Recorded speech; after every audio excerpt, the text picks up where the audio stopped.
जलपरी बहू की जादुई ड्रेस।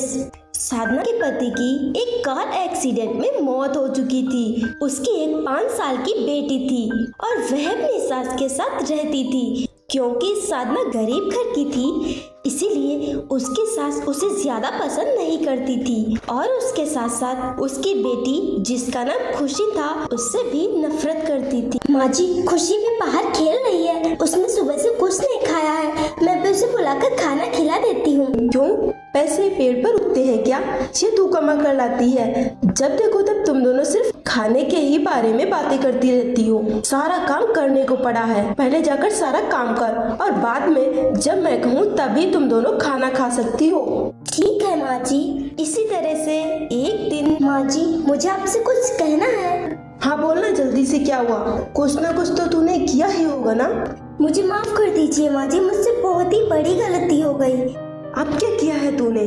क्यों मेरी जान के पीछे पड़ी हुई है? वो माँ जी, मैं खाना बना रही थी, तभी अचानक सारा खाना नीचे गिर गया। इतनी बड़ी गलती? तूने इतनी बड़ी गलती की? माँ जी, वो तुझे इसकी सजा मिलकर ही रहेगी और तेरी सजा ये है कि तू उस खुशी को लेकर अभी के अभी मेरे घर से निकल जा। माँ जी, ये अब क्या कह रही हैं? हम दोनों इस समय कहाँ जाएंगे? मुझे कुछ नहीं सुनना। आखिरकार साधना खुशी को लेकर उस घर से निकल जाती है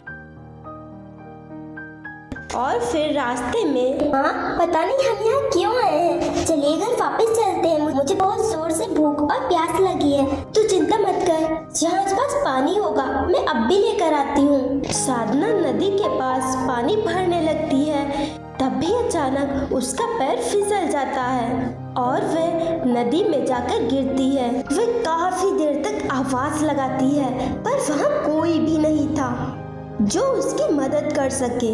आखिरकार साधना डूब ही जाती है पर कुछ देर बाद नदी के बीचों बीच नदी से ऊपर आ जाती है। पर ये क्या, वह तो पूरी तरह से जलपरी बन चुकी थी।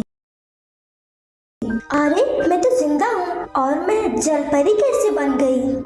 ये सब क्या हो रहा है? तभी वहाँ एक जादुई ड्रेस प्रकट होता है।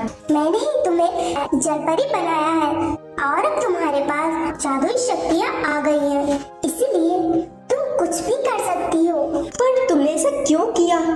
क्योंकि मुझे पता है कि तुम कितनी मुश्किल में थी, इसीलिए मैंने तुम्हारी मदद की। अब तुम इस नदी के अंदर रह सकती हो और वो भी अपनी बेटी के साथ। पर नदी के अंदर मेरी बेटी को कुछ होगा तो नहीं ना? नहीं, उससे कुछ नहीं होगा। अब तुम दोनों इस मतलबी दुनिया से दूर एक अपनी ही दुनिया में खुशी से रह सकती हो। आपका बहुत बहुत धन्यवाद, मैं आपका एहसान कभी नहीं भूलूंगी। सो फ्रेंड्स, अगर आपको ये कहानी अच्छी लगी हो तो वीडियो को लाइक कीजिए और चैनल को सब्सक्राइब कीजिए।